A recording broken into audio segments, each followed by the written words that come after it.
Seek, strike, destroy. This was the doctrine of America's deadliest tank destroyer in World War II, the M18 Hellcat. Light, lightning fast, and armed with a 76mm gun. The Hellcat was the best U.S. tank destroyer of the war, yet it constantly found itself doing far more than its original mission. Even when operating outside of its intended doctrine, the Hellcat held its own. But when it was turned loose as a tank hunter-killer, the results spoke for themselves. Units like the legendary 603rd Tank Destroyer Battalion proved just how deadly the Hellcat could be. And this particular Hellcat, serial number 1163, was right there with them. Built in February 1944, this M18 Hellcat fought with the 603rd from the breakout at Operation Cobra through the savage fighting at the Battle of the Bulge, all the way to the invasion of the German homeland. Today, we're not talking about its full combat or development history. Those videos exist.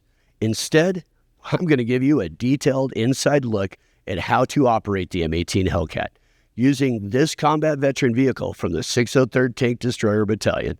After this video, you should be able to start, drive, command the turret, and fire the main gun. Let's climb inside. Now in the turret, as you can see, it's open, very open, with exposure to the elements.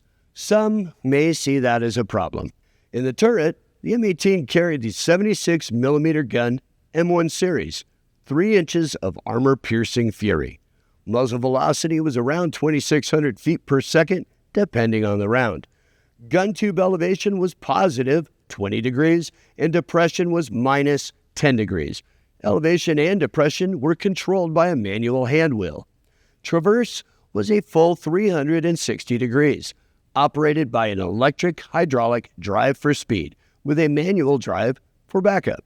The turret could turn the full 360 degrees in about 24 seconds. Breech is a semi-automatic vertical sliding wedge block. The gun is a hydropneumatic recoil system. Under ideal conditions with a well-trained crew, this gun could fire at a rate of 15 to 20 rounds per minute. The Hellcat's open-top turret was a double-edged sword. It gave the crew outstanding visibility and situational awareness, critical for a tank hunter, but that left them exposed to weather, shrapnel, and small arms fire. Inside, the layout was tight, but efficient. Commander in the left rear. Gunner up front, again on the left. And the loader working hard in the least amount of room on the right side of the turret. Now from here, the commander picks targets, issues fire commands, spots shell impacts, and calls for corrections. The gunner locks on with the primary sight. In our case, a telescope M76 Charlie for precision, or with a periscope sight like the M4 series with integrated telescope, and then pulls the trigger. The loader, the unsung hero, does the heavy lifting, grabbing, loading, and clearing the gun. The M18 carried a nominal 45 rounds of 76mm ammunition, although crews often stuffed a few extra rounds wherever they would fit. Stowage was critical for both speed and survival. 9 ready rounds sat in a rack right next to the gun, within arm's reach for fast reloads. 36 more rounds lived in sponson racks along both sides of the hull. A simple flip of the switch would swing the round forward and out for the loader. It was physically exhausting work, especially when the gun was either elevated or the Hellcat was on the move. The 76mm flat trajectory made it deadly accurate against the flanks or the rear of German armor. The M18 Hellcat operated with a standard 5-man crew. The already mentioned commander, gunner, and loader stationed in the open-top turret, while the driver occupied the left front hull position and the assistant driver occupied the right front hull position. Both forward positions featured nearly identical sets of controls. This provides operational redundancy that proved valuable if the primary driver became incapacitated. However, only the driver's position incorporated the full parking brake function. Let's get in and I'll show you.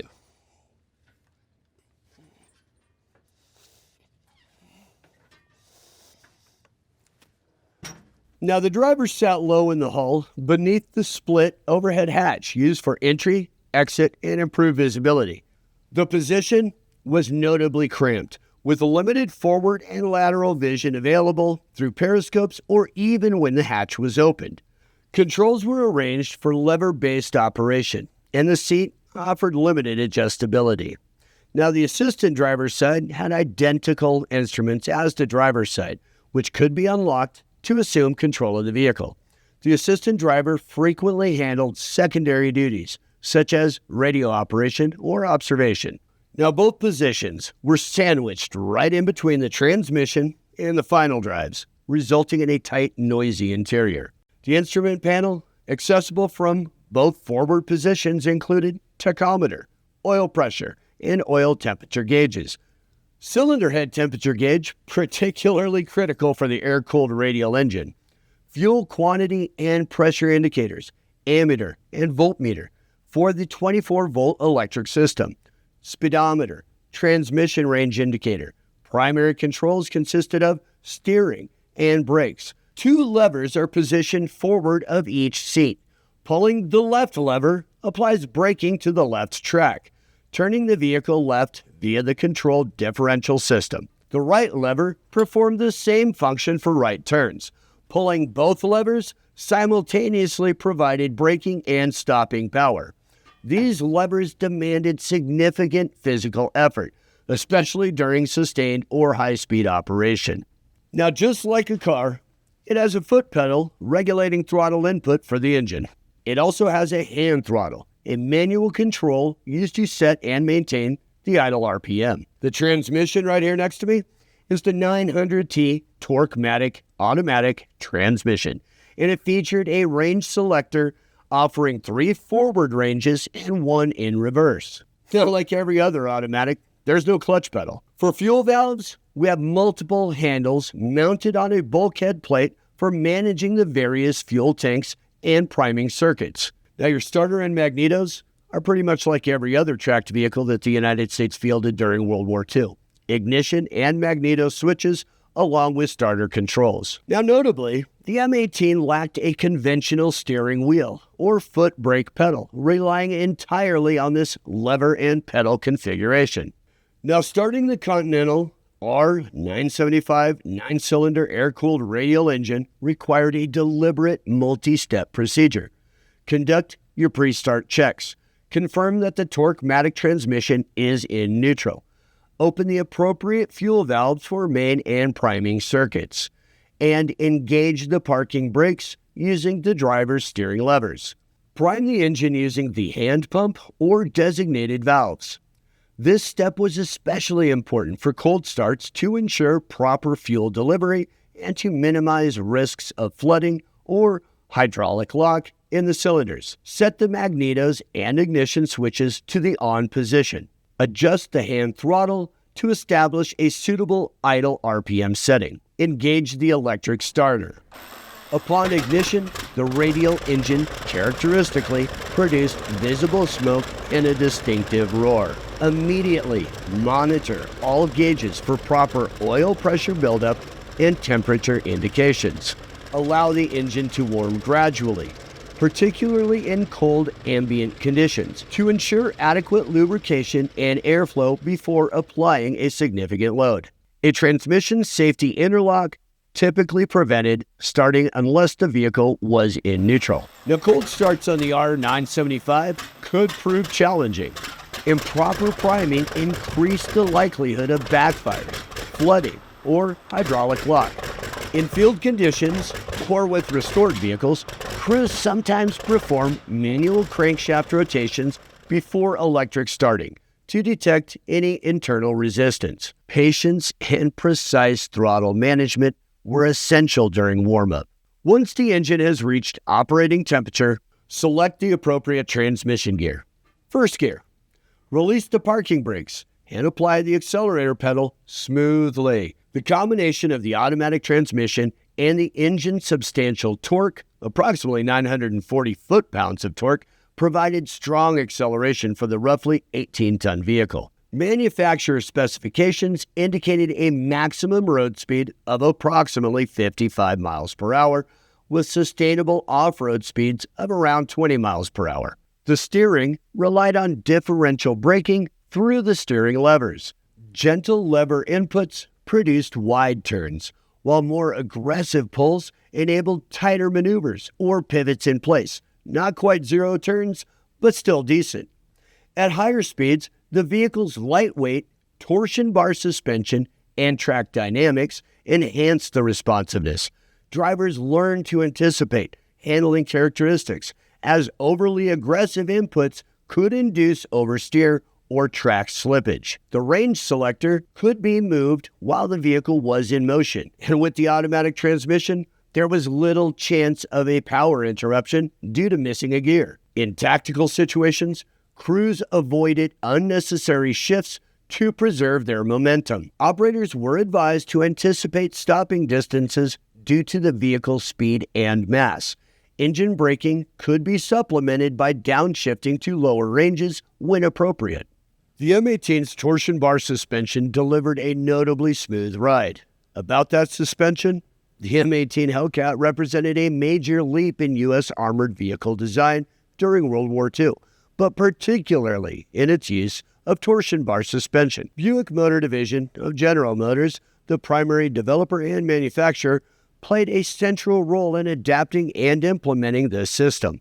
The design originated in Harley Earl's styling studio at Buick, which was unusual, as most prior armored vehicle designs came from the Ordnance Department. Buick's automotive engineering expertise proved invaluable for creating a high-performance tracked vehicle. Why torsion bar suspension? Well, traditional U.S. armored vehicles, such as the M4 Sherman, typically used the vertical volute spring suspension, which was rugged but limited in travel and contributed to a rougher ride at high speeds. The Christie system offered good travel but was complex, space-intensive, and heavy. Torsion bars offered several advantages for the Hellcat's lightweight, high-speed philosophy. Bars running alongside the hull, saving internal space. Progressive spring rates provided a smoother, more compliant ride over rough terrain while supporting the vehicle's weight. And it had better high-speed performance, reduced unsprung weight, and improved wheel travel, enabling the Hellcat's legendary mobility. It also had simpler maintenance in some respects compared to coil or volute systems, with innovative access features in the M18 hull. This was one of the first operational U.S. armored vehicles to use torsion bar suspension in series production, influencing later designs. The system used 5 road wheels per side.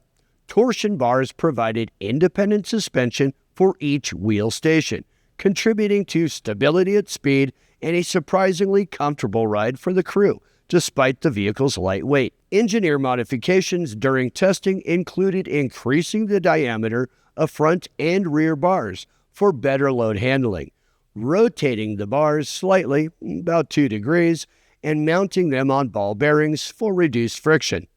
Additional shock absorbers also enhanced dampening. The torsion bar setup, combined with the Torqmatic automatic transmission and powerful radial engine, made the M18 the fastest U.S. tracked armored vehicle of World War II. It allowed rapid flanking maneuvers and hit-and-run attacks, compensating for the thin armor. Crews praised the ride quality and the mobility, though the open-top turret and light protection had drawbacks. But that wasn't a deal-breaker at all, as history and its combat record would prove. Well, I believe I've covered the basics, enough to get you familiar with driving and firing the M18 Hellcat. And there it is. Easy to see how simple the M18's operation was. That was no small part of its success. Simple to drive and operate, at high speed or under combat fatigue. Simple to maintain, simple to succeed with, and succeed it did, setting records throughout the war.